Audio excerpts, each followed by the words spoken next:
You're listening to the Recovered Life Show, the show that helps people in recovery live their best recovered lives. And here is your host, Damon Frank.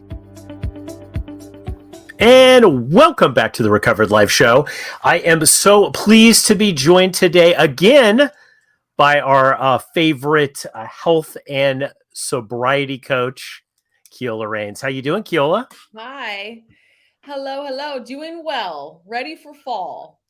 You know what? We're in it, man. We are in fall and we're careening towards Halloween here. And I wanted to have you back on the show because we talk, we talk everything health and fitness and sobriety, how that health and fitness impacts your life with you every time you come on the show. And I wanted to talk today about food, Halloween, and relapse, because it just really seems that Halloween is one of those holidays where people feel that they get off track a little bit, whether it's their diet or it's a relapse time that a lot of people relapse. So I want to have you on the show to talk about the link between all of these, food and Halloween and relapse. Yeah, definitely. I mean, when the seasons change, we know that there is something that can truly happen, that seasonal affective disorder. So our mood changes when the seasons change. So that is oftentimes one aspect of it. Halloween also kicks off the holiday season, especially for us in the US, right? So we have Halloween, then we have Thanksgiving, then we have Christmas, then we have New Year's. I think I mentioned this on the last session, and I share this story often. 2018, October, is when I finally, again, for the fourth or fifth time, accepted, girl, you have a drinking problem. It's just not looking good for you. So I knew in October I wanted to quit drinking. But I said, I don't want to stop before Halloween, Thanksgiving, and Christmas. So I'm going to get one more season in. Looking back on it, I think what a silly, I was in it. I was in the downward spiral. So it made sense then. If I could go back, I would do things differently. But it's a reality that we hit these last 3-4 months of the year and people start to kind of lose it emotionally. We know we have to be around family. And so this is a really great time. I think this is a really great time to focus in on getting your food right and being mindful of all of those cues and triggers for potential slips and relapse. And you don't have to eat all of your kids' Halloween candy. So I definitely want to give some tools to move through the season without taking all their candy away. You can stay on track, and also you can be very mindful of potential slips and relapses. Well, Kiola, one of the things that you were talking about so good about, like, a lot of people during this period of time think about getting sober. And, somebody might be listening to the show right now and saying, in the back of their mind, it's like, I might have alcohol use disorder or a drug addiction or alcoholism, right? And it's floating back there and in the back of their mind. But yes, they don't want to get sober because of all of the stuff that's happening. I think that, though, looking back, I too look back because I had a similar situation. I look back and I say, you know what? There was no enjoying alcohol anymore by the time I got in anyway, right? Like, so who am I kidding? Like, there wasn't any, right? But I wasn't necessarily a clear thinker first coming into recovery. Yeah. I talk about this often, where the holidays are just a challenge and a trigger. But I would love to encourage someone who's listening and thinking, considering, I want this season to be different. I don't want this Halloween to be scary. I don't want to wake up on November 1st wondering what the heck happened and, where am I? I want to go into this season feeling good and feeling confident. One of the best things I'm so happy to be in California. I'm spoiled because there are sober Halloween parties popping up all over the city. So you do have the option to stay substance free. You do have the option to stay alcohol free during this season. It might take a little bit of work. It might take a little bit of searching, a little bit of effort and intention. It is possible. And also, this is a great time. My fitness coach will be so proud of me for saying this. This is a great time to start focusing on using food to support your recovery. This is an ideal time because you're going to get so many chances to practice, right? You're going to have so many opportunities to practice using food to support your sobriety. Well, let's dig into that really quick, Kiola, because I think that there is a link. Okay. We talk about on the Recovered Life show, on the Recovered Life community a lot. We talk about these stacked addictions, right? So people might, they come in, they identify, hey, I'm an alcoholic. They enter in recovery, and then they find out that they have codependency. They maybe have a food disorder, right? They have different things that are going on in their lives. But I think one of the things that still haunts people in recovery now is food. And we were laughing, some friends and I the other day, we were laughing about how you get into a 12-step group, you walk into it, they hit you with 5 gallons of coffee with Yeah. caffeine Oh, and no. 20 pounds of sugar, right? Like it's all just sugar. And we know now there seems to be a link between the way people think in sobriety and sugar, and Halloween's all about that. Can you talk about that a little bit? Because I think that concerns people. Like it does alleviate cravings early on, Yes. but it also causes problems as well. Yes. So here's what's happening, and I had to learn this the hard way. When we take out a substance, any substance that we were using addictively or that we were abusing, that was our heavy hit of dopamine, right? So we all need dopamine. Dopamine keeps us going. Dopamine's great. We want to get it from organic sources or creating it naturally by doing something that is rewarding. So when you take the substance out, your body says, hello, where's the dopamine? Come on, bring it on. And our brain says, okay, sugar is a really quick, easy source for it. Caffeine is another great source where if you're craving caffeine, that's a signal that your body is low on neurotransmitters. And so the sugar cravings are real, and it's not because you're a bad person. That is your brain saying, give me dopamine. So during this season, we get to be mindful because we are going to be getting all those holiday sweets. Halloween kicks it off with buckets full of candy. Then we have Thanksgiving with all the pies and the cakes that grandma and the aunties make. Then we have Christmas with all the gift baskets that come full of sugar. And we know that's something that we may have used in the beginning of our journey as a tool to move through cravings. Right now, we get to learn how to use and enjoy the sugar, but also keep ourselves healthy.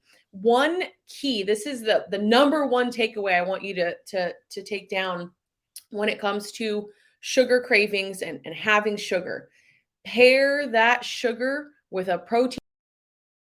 What I'm saying, pair that sugar with a protein or a fat. If you're going to have that candy, if you're going to go and have a little and indulge a little bit in your kids, Halloween bucket or some cakes and pies or all of the fruity, sugary drinks, do me this one favor. Please either make yourself a little protein drink beforehand or pair that with a handful of almonds or cashews or nuts. And I'm saying that because when you have the protein and or the fat together with the sugar, now we're stabilizing our blood sugar. This is the key. Yeah, this is, and I want to talk about blood sugar here because this is a lot to do with it. Of course, I'm not a doctor. You're not a doctor. We're not giving you, detailed nutritional advice. We're giving you general nutritional advice. This is from our experience as people in recovery. Yeah. I know sugar without protein.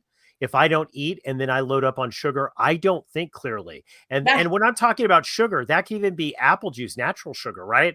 Like it makes me feel high. Yep. Right. And it makes me not be able to think clearly and make judgment calls clearly.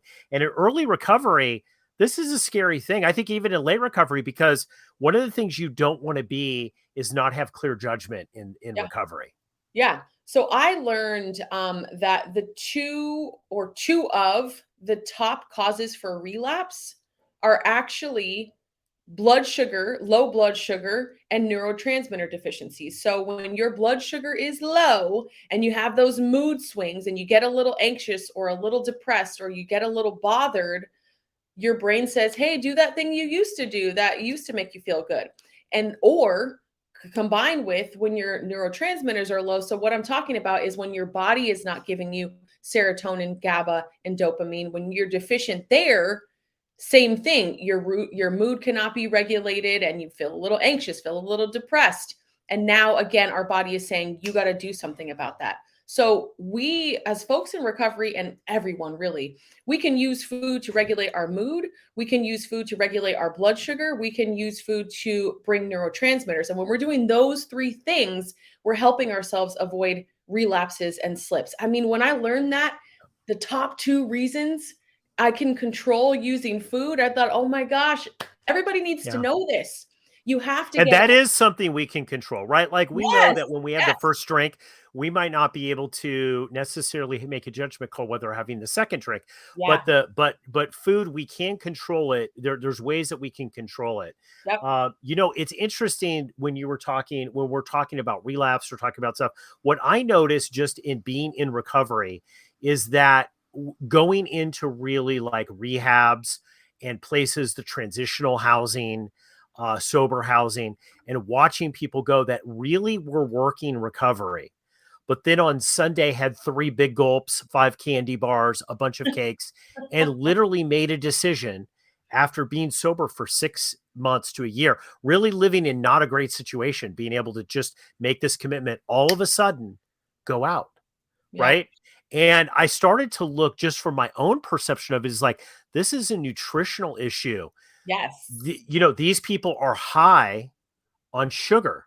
Yeah. And they can't, it's like the first drink, right? And I know looking back on my first addiction, like my first addiction was escapism. I always say my second addiction was sugar. I could get high on sugar.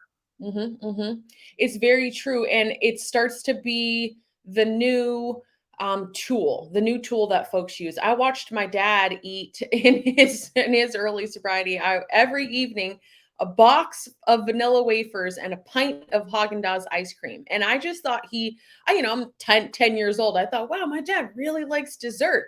Now, 20 years later, I understand that's what it was. He was keeping himself home from going out and using, but his body was saying, you need to give me something. And right now in this season, especially this season, so we don't feel it so much January, in the spring, we don't feel it so much in the summer. This season for us as folks in recovery, this is when the sugar and the treats and the food really starts to come into play. Also, this is the season when a lot of those triggers come up.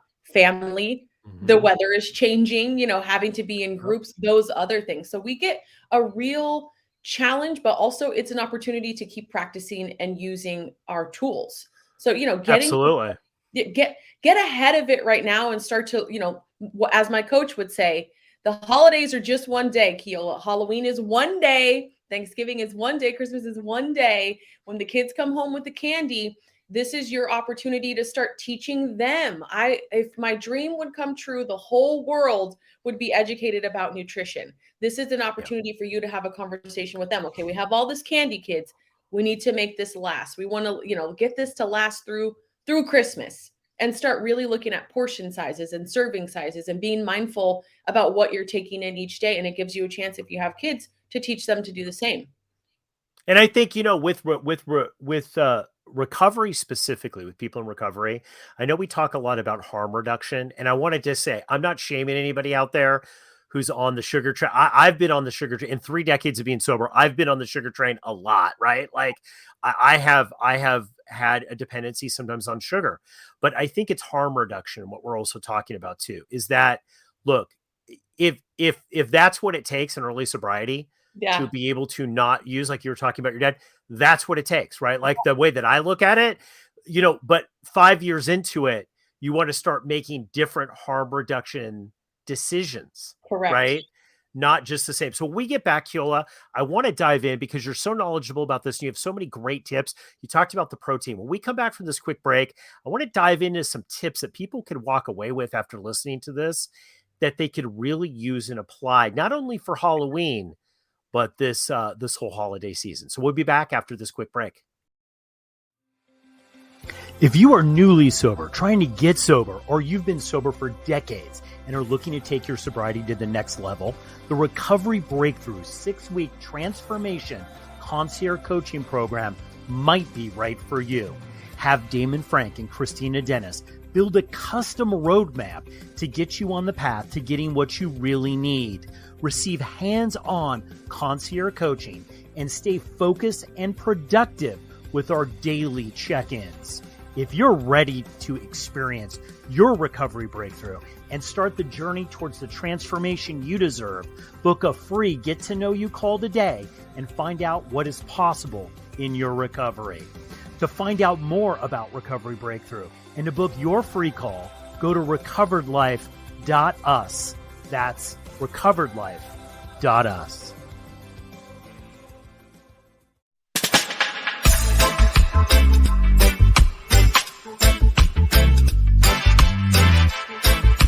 You're listening to the Recovered Life Show, the show that helps people in recovery live their best recovered lives.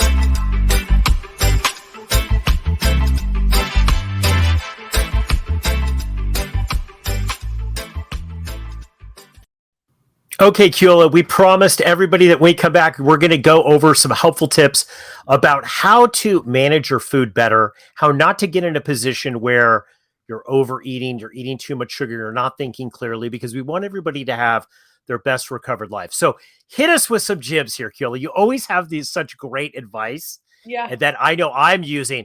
What can people do to stay on track this holiday season? Yes. So number one thing right now is planning ahead. We know that it's October. We know that Halloween is coming. We know candy will be given out, right? So that part is, we know for sure.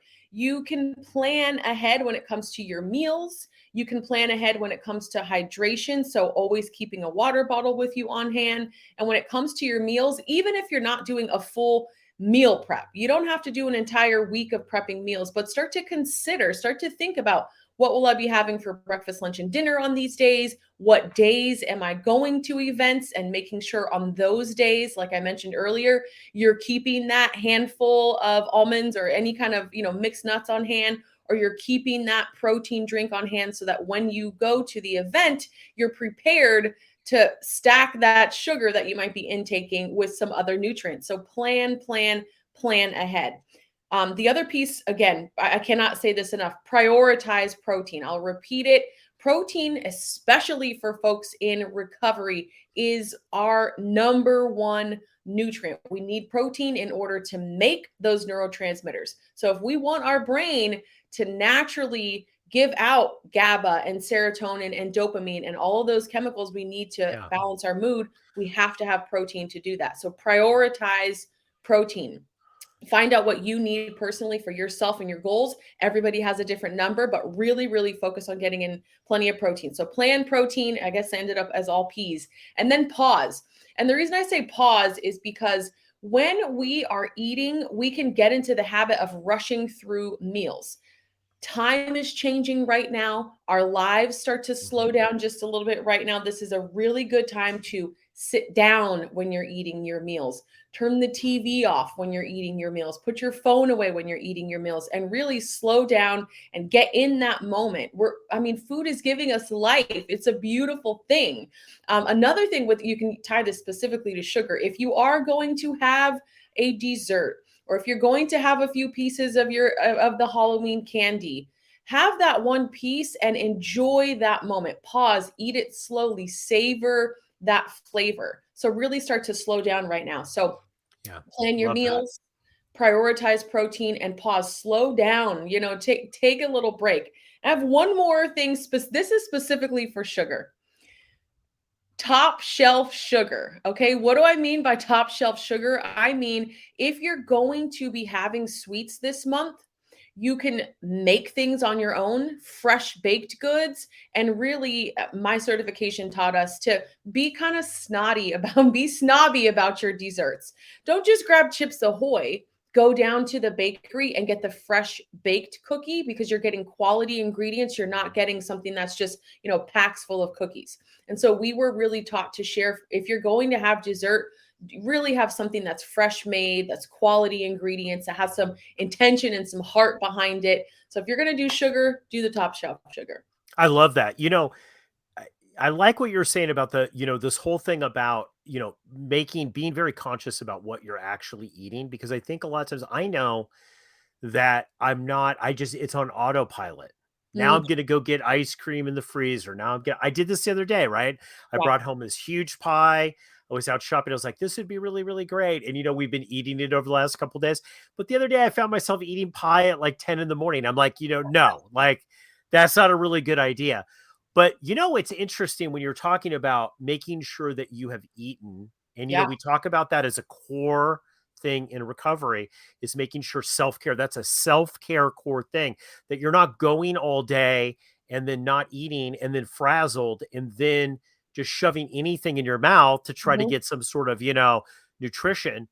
What I found with, especially in early recovery, because when you go to a party, Kiola, this in early recovery, you're nervous Yeah. because it's like there's alcohol there. I'm not quite sure. Am I going to be pressured into it? You're not really quite sure. And just eating before I got to the party, even if they serve food, Yep. was so essential for me because I didn't feel like I had to like shove a bunch of bad thing of sugar in Exactly. me. And then I'd feel weird because I'm waiting to eat. I don't know when I'm going to eat. And I start to pant, right? Just these basic self-care things seem to really go a long way. 100%. And that's part of the planning part, being prepared when you get yourself into those situations. We don't want to say avoid everyone. Don't go to any of these events and don't eat any sugar and just stay home until January 1st hits. That's not the message. It is be prepared. We get to think about this stuff where maybe the average person, someone who's not in recovery, lives their whole life on autopilot. That's just not what we get to do. We get to really think ahead. And not only are you going to show up, if you eat before you go, you're going to show up. And if the food comes out late, they might not have something you like, you're good to go. And also while you're digesting, our body is putting out all these hormones and chemical messengers. So you're you go in smooth sailing. I just had a nice meal. I feel good. I feel calm.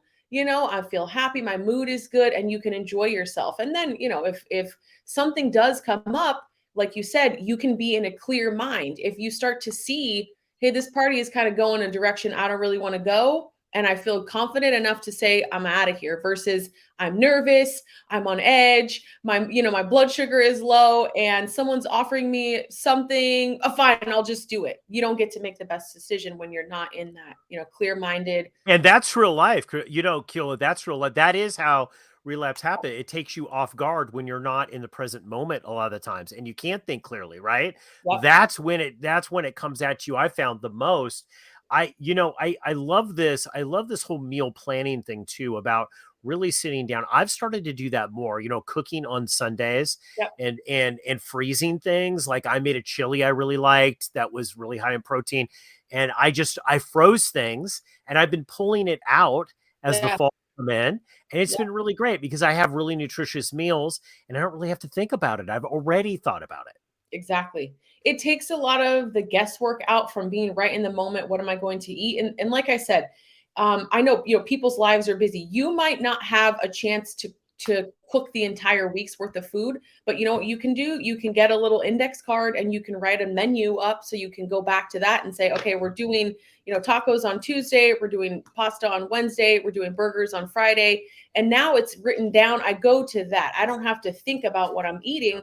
I can go and stick with that rule. And if you have time to prep, of course, get some things.